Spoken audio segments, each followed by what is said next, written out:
Yo soy el camino, la verdad y la vida. Nadie viene al Padre sino por mí. Juan 14:6.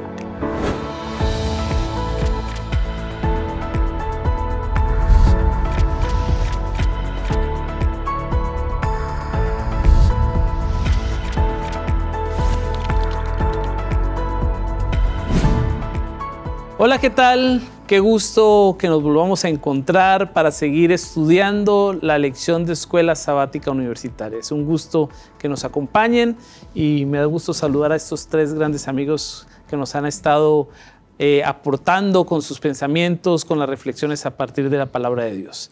Y vamos a iniciar. Para los que no los conocen todavía, voy a pedir que por favor vuelvan a presentarse y tengo una pregunta para ustedes. ¿Cuál es ese platillo, esa bebida que cuando la comen, la comida o la bebida que toman, siente que les vuelve la vida? Así que como que dices, ¡ay!, los llena de vida. ¿Cuál sería? Ok, gracias, pastor. Me voy a presentar. Soy Isaac Flores. Hola a todos. Soy coordinador del Departamento de Universidad Saludable aquí en la universidad y mi comida o la comida que me hace sentir que revivo es justamente un buen plato de pozole. Pozole, muy bien. Hola, ¿qué tal? Yo soy Gabriela Domínguez, docente de FACSA, y a mí la bebida que me gusta mucho y me refresca es una limonada fría, rosa. Mucho gusto, mi nombre es Ingrid Gallardo, soy encargada de publicidad de la universidad y algo que me devuelve completamente a la vida es una rebanada de sandía bien fría. Ok, mi nombre es Nelson Díaz, soy capellán aquí en la Universidad de Montemorelos y a mí lo que me encanta es la changua con arepa. Para el que quiera investigar, es un platillo colombiano. No vamos a hablar de comida, así que solamente como dato curioso. Y ahorita vamos a hablar porque el tema precisamente de la lección de escuela sabática para esta semana, este estudio es la fuente de la vida. Y antes de introducirnos con los comentarios y las preguntas que vamos a hacerle al público, el especialista, Isaac, ¿nos podrías por favor dirigir en oración? Claro que sí, vamos a orar. Padre nuestro que estás en el cielo, santificado sea tu nombre. Te damos muchas gracias por el mensaje de esta semana. Gracias por enseñarnos que tú estás con nosotros y que podemos obtener todas las bendiciones de ti. Te quiero pedir que bendigas a cada una de las familias que nos está viendo y que tú seas con cada uno de nosotros también. En Jesús, amén. Amén. Muy bien, como mencioné, esta semana estudiamos la fuente de la vida. Y se hacen varios acercamientos y llama mi atención, hemos estado estas semanas estudiando acerca de los que dieron testimonio de Jesús, unos que eran judíos, otros que no eran judíos, etcétera, etcétera. Pero ahora entramos, creo yo, en lo que es parte del corazón del Evangelio de Juan. Recordemos que Juan escribe el Evangelio con la intención de dejar claro que Jesús es Dios. Pero no solamente por el solo hecho de saberlo, ¿no? O sea, porque a veces nos gusta el chisme, ¿no? Queremos saber por saber. Pero no, Juan tiene una intención aquí y yo creo que la lección de esta semana nos ayudó a entender esa importancia de Jesús como la fuente de vida. Y vamos a empezar y voy a pedirles si alguien me puede ayudar leyendo un texto, Juan 1:4. ¿Quién me puede ayudar leyendo Juan 1:4? ¿Quién? Yo. Adelante. En él estaba la vida y la vida era la luz de los hombres. Ok, Juan en este primer capítulo que ya hemos leído varias veces, en varios momentos, dice que en él estaba la vida. Ingrid, me gustaría preguntarte, ¿cómo podemos entender la afirmación de Juan 1:4? ¿Qué entiendes tú cuando Juan dice en él estaba la vida? ¿Cómo lo interpretas tú en base a lo que hemos estado estudiando? Pues precisamente habla acerca de que Jesús estaba la vida porque Él no dependía de nadie para sobrevivir. Por ejemplo, todos nosotros dependimos de alguien para poder existir, de nuestros padres, por así decirlo. Pero en este caso Jesús no dependía de nadie porque Él existía desde muchísimo antes de la creación. Él era la palabra de vida y por Él es que nosotros existimos de alguna manera. Entonces, cuando se dice que Él vino a hacer el sacrificio, es ahí donde cobra sentido, porque de otra manera un ser creado no hubiera podido dejar su vida y volverla a tomar como lo hizo Jesús, ¿no? Ok, qué interesante. Y me gusta la línea de pensamiento que sigues porque es cierto, ¿no? Es decir, si yo tengo $1,000,000 y es mío, pues yo puedo dárselo a quien quiera, ¿no? Pero si ahorita usted me pide $1,000,000, pues no tengo dónde sacarlo, ¿no? Y lo mismo pasa con Jesús, ¿no? Jesús tenía vida para dar. Y es importante entender esto porque solamente a través de ¿qué? A través de Jesús podemos tener vida, ¿no? También el siguiente versículo de, Juan 10:18, dice, nadie me la quita, sino que yo de mí mismo la pongo. O sea, no es que alguien que te va a quitar la vida y ya ahí quedó, no. En Él está la vida, Él la quita y Él la misma la da porque Él es vida. Okay. Qué bonito pensar que alguien que tiene vida en sí mismo nos la regala, ¿no? Ahora, la lección también estuvimos estudiando no solamente acerca de qué le da la vida, sino también hablamos de la palabra de vida. Y voy a leer un texto que se encuentra en Juan, el capítulo número 6, versículo, si no estoy mal, es el 68. Resulta que había habido controversia porque Jesús dijo cosas muy duras. Lean lo que está al principio del capítulo 6, antes del versículo 60, y Jesús dijo cosas que fueron muy duras. Y entonces varios de sus discípulos dijeron, hijos, ¡ay, Señor, esto como que no me está gustando! Y entonces Él le dice a sus discípulos, ¿ustedes también se van a ir o qué quieren hacer? Y entonces llámame atención lo que respondió Simón Pedro, que Simón era especialista en contestar. Dice el versículo 68, les pido que me acompañen a leerlo, y dice, le respondió Simón Pedro, Señor, ¿a quién iremos? Tú tienes palabras de vida. ¿Qué significa, maestra? ¿O cómo entendemos eso de que Jesús tenía palabras de vida? ¿A qué hace referencia eso? Y si eso sigue siendo relevante para nosotros hoy. Claro que sí. O sea, aparte de lo que acaba de decir Ingrid, que en Él estaba la vida, tan solo el hecho de Él hablar, de empezar con sus discípulos a contar su ministerio, y su ministerio era que vino a dar vida eterna a los que le siguieran. A eso se referían. Y si lo estaban escuchando, al escucharlo, lo que Él decía, estaban recibiendo vida eterna. Y actualmente, pues Jesús no puede estar aquí sentado. Tenemos al Espíritu Santo, pero también tenemos la palabra de vida, que es la Biblia. Y si nosotros leemos la Biblia, ahí viene la vida de Jesús y ahí viene esta bonita esperanza, la vida eterna por medio de Cristo Jesús. Por eso Él es palabra de vida. Ok, muy bien. Es interesante entonces que esa misma palabra sigue siendo vigente hoy, ¿no? O sea, es decir, las palabras de Jesús que son vida, porque Él es vida, trascienden el tiempo y la realidad, ¿no? Son eternas, como dice. Son eternas. ¿Podrían pensar en alguna palabra de Jesús que para ustedes les llena de vida, les llena de confianza? ¿Alguna frase que Jesús dijo? Cuando Jesús se refiere a no temer, me gusta y siempre me da como tranquilidad cada vez que leo no teman, no temáis, no... Siento que me lo dice, es como que tú tranquilo, no pasa nada, relájate. Okay, muy bien, sí. Muy bien. La promesa que Él hace me gusta mucho también cuando dice, yo estoy con ustedes hasta el fin del mundo, ¿no? Entonces esa promesa y esa seguridad también es de que está con nosotros. Okay. Bueno, también en el momento de oración, Él dijo que iba a orar por los que todavía no lo habían conocido. Y entonces ya desde entonces estaba orando por mí. Muy bien. Por nosotros. Qué hermoso, ¿no? De que esas palabras trascienden el tiempo. Pero bueno, vamos a pedir a nuestros televidentes, por así decirlo, que nos están viendo en YouTube, que entren por favor porque tenemos una pregunta para ustedes. Ayúdenos a responder esta pregunta. Si alguien te pregunta en qué se basa tu fe, ¿qué le responderías? Yo le diría que en la paciencia y en la confianza en Dios. Le diría que en las experiencias que veo día a día y leyendo la Biblia a la misma vez. Bueno, yo nací con la religión, siempre mis padres me lo enseñaron desde niño y por experiencias personales y lo que significa para mí, pues yo creo que en eso baso mi religión. Yo le respondería que mis principios, la verdad, mi fe se basa en Dios. En lo que yo creo, en mis valores que me enseñaron desde chiquita mis papás con tanto amor y con tanto cariño, que es Dios. Baso mi fe en la existencia de Cristo Jesús. Hay suficiente evidencia histórica para nosotros creer que Jesús existió y que sus enseñanzas son verdaderas. En creer que en Cristo puede alcanzar la salvación gracias a que Él pudo lograr venir a morir por nosotros. Gracias por responder esta sencilla pregunta, pero que tiene un trasfondo importante. Y pues, hemos escuchado lo que contestaron algunas personas, pero me gustaría ahora traer esa misma pregunta aquí con ustedes. ¿En qué se basa su fe? ¿Quién quiere contestar? ¿En qué se basa su fe?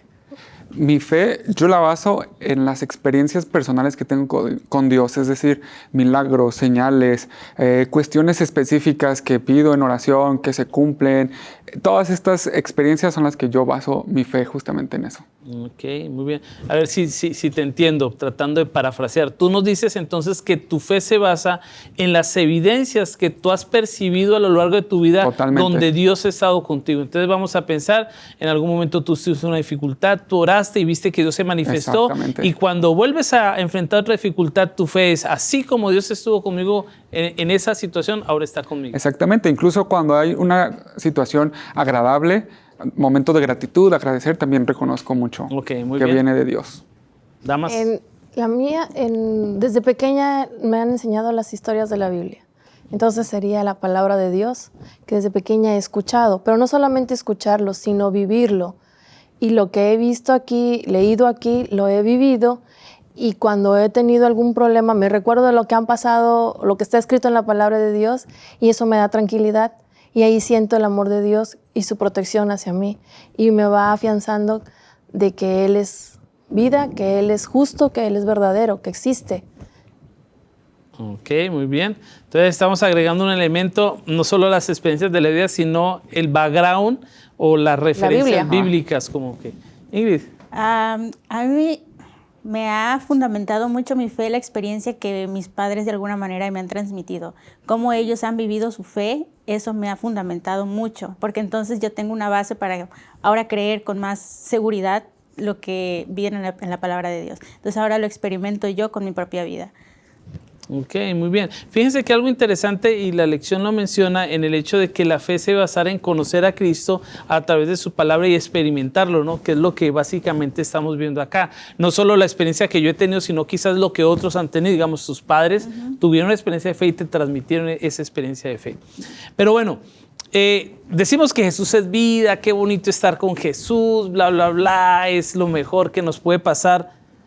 Pero, sin embargo, no todos aceptan a Jesús. Es decir, esta experiencia que nosotros decimos tener no es el común de la gente, ¿no? Hay personas que rechazan. Y desde tu perspectiva y lo que estudiamos esta semana, ¿dónde puede iniciarse ese camino que nos puede llevar a rechazar la fuente de vida?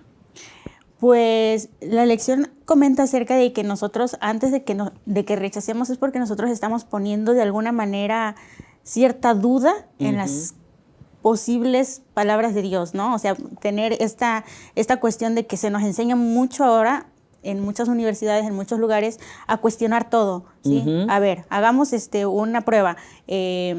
¿Será que sí existió el Arca del Pacto? A ver dónde está, vamos a buscar arqueológicamente dónde está el Arca del Pacto. ¿O será que sí retrocedió el reloj del el tiempo de Josué? ¿Cómo vamos a comprobar eso? Entonces basamos nuestra fe en evidencias, en científicas, para que nosotros podamos decir, sí es cierto lo que dice la Biblia.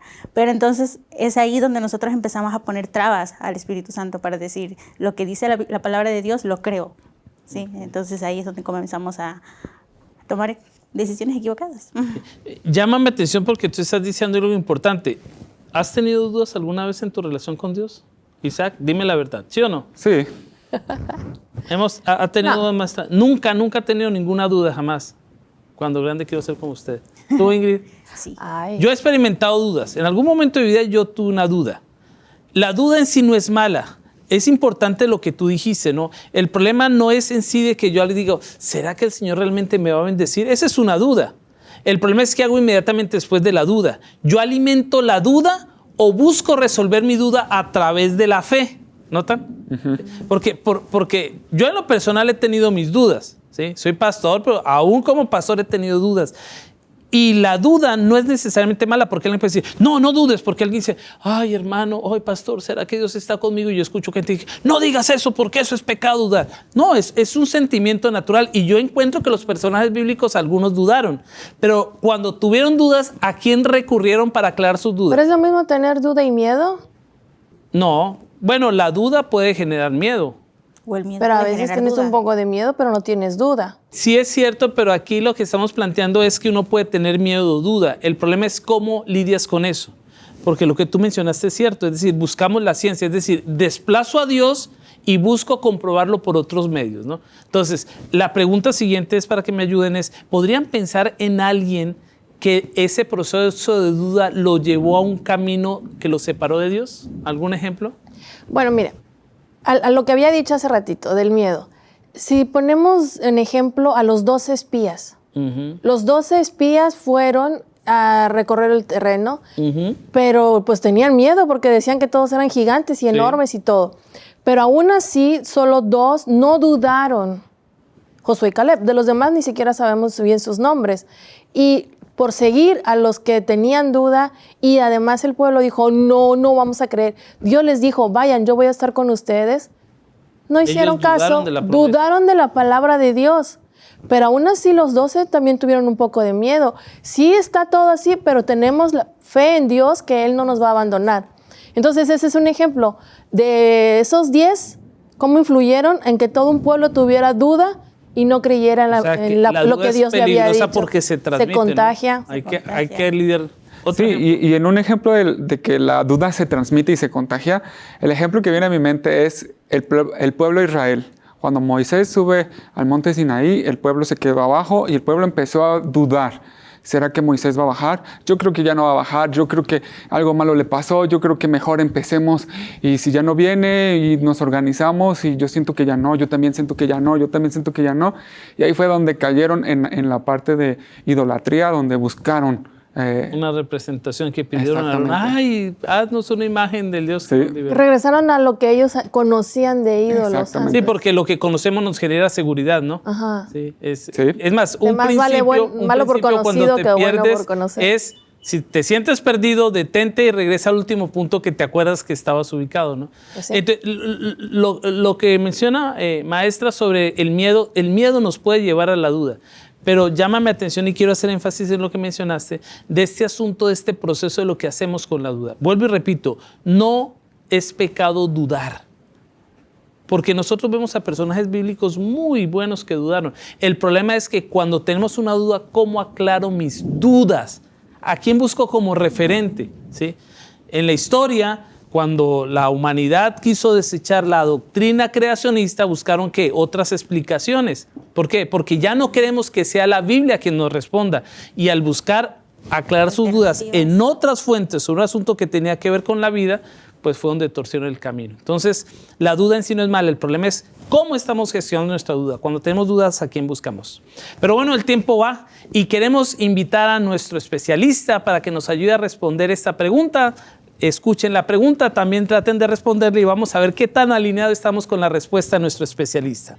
Le preguntamos a él, ¿cuál es la relación entre leer la palabra de Dios y escucharla realmente?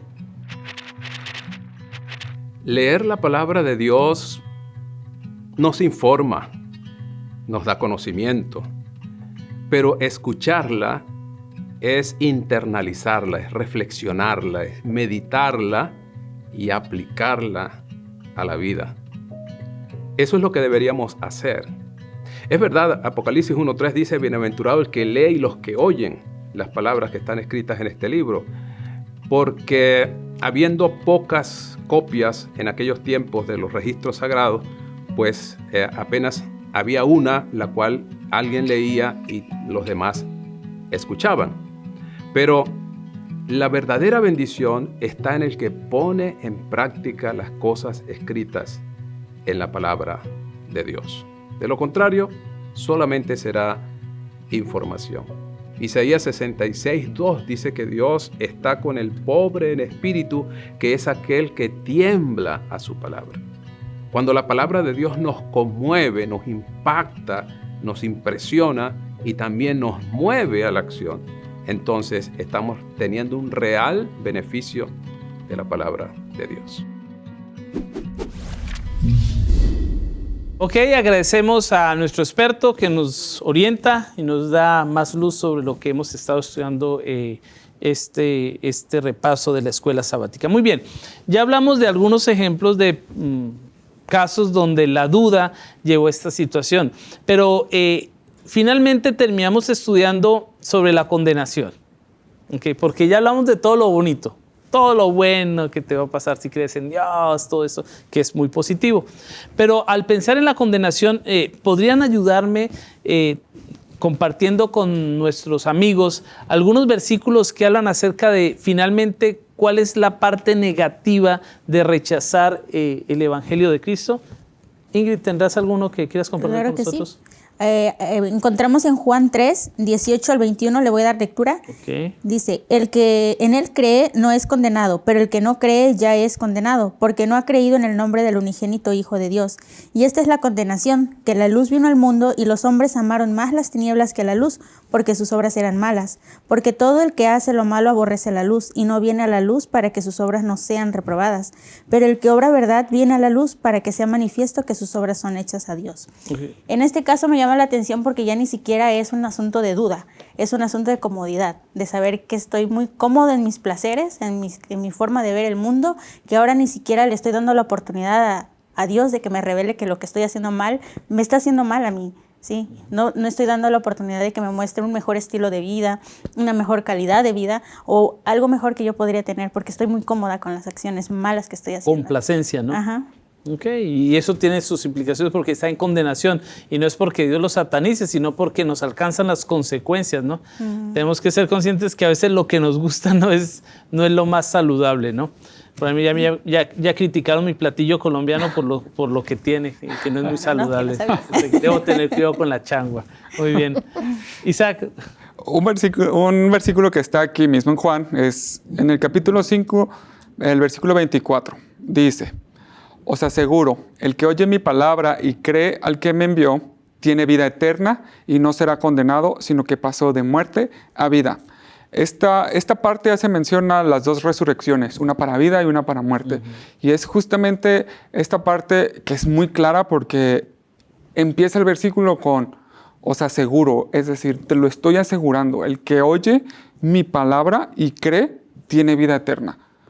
Y el que no, también os aseguro que seguramente no va a ser para vida eterna, sino que va a pasar a una muerte que va a ser para siempre.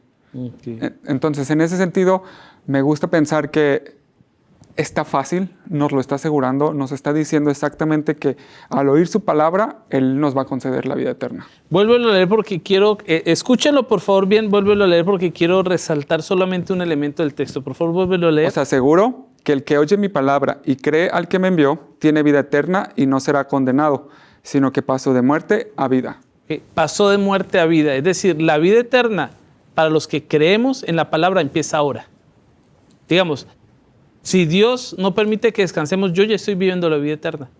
Si yo estoy viviendo esa experiencia porque ya me conecté con la fuente de vida eterna. Es decir, muchas veces vemos la promesa de la vida eterna, en el cielo, y vemos allá en el cielo. No, para los que aceptamos su palabra, si Dios permite que estemos vivos cuando Él regrese, para nosotros ya empezó la eternidad. ¿Ok? Entonces tenemos que reconocer que esa vida no la vamos a vivir en el cielo, la empezamos a experimentar ahora, que eso es lo bonito del Evangelio, porque a veces volvemos al Evangelio un asunto del futuro. En el futuro, pero es ahora.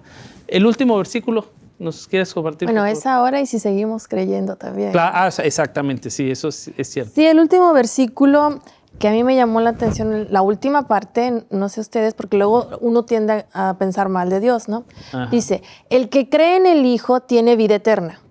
Pero el que se rehúsa a creer en el Hijo no verá la vida, sino que la ira de Dios está sobre él.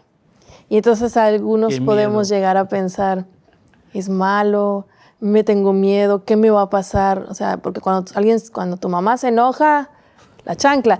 Pero aquí, ¿cómo es esto?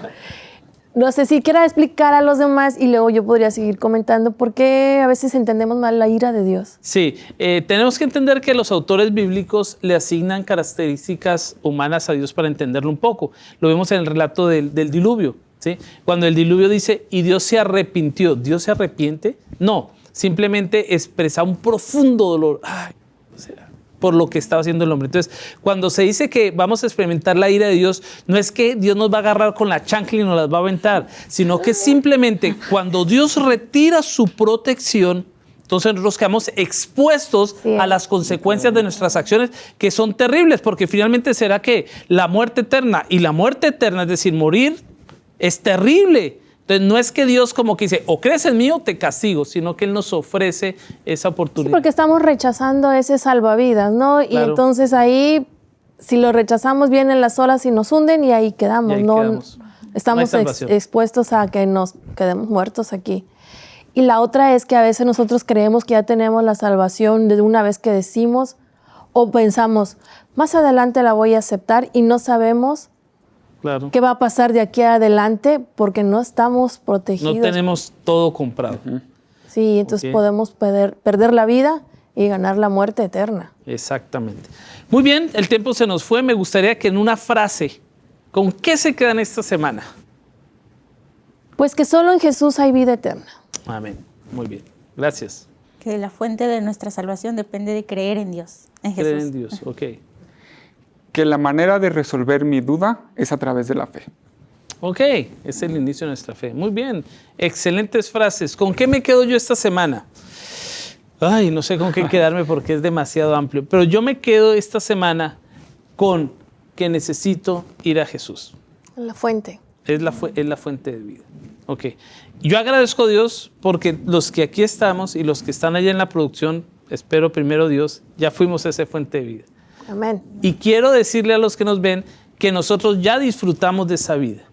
No veamos la salvación como un asunto futuro. Hoy disfrutamos de la salvación cuando aceptamos la palabra de vida. Así como los que vivieron en tiempo de Jesús disfrutaron de su compañía, disfrutaron de la bendición de estar con Él, nosotros hoy podemos tener vida. Él dice, hoy ha llegado la salvación a tu casa. Exactamente. Así que, así como disfrutamos un buen plato de comida, disfrutemos de la mejor de las bendiciones que es que estar con Cristo Jesús, quien es vida y que su palabra nos trae vida. Les agradecemos mucho que nos hayan acompañado. Los invitamos para que estén nuevamente con nosotros en el siguiente repaso de Escuela Sabática Universitaria, donde seguiremos explorando estas maravillosas lecciones que encontramos en el Evangelio de Juan. Que Dios les bendiga y que sigamos disfrutando de la bendición y la compañía de Dios.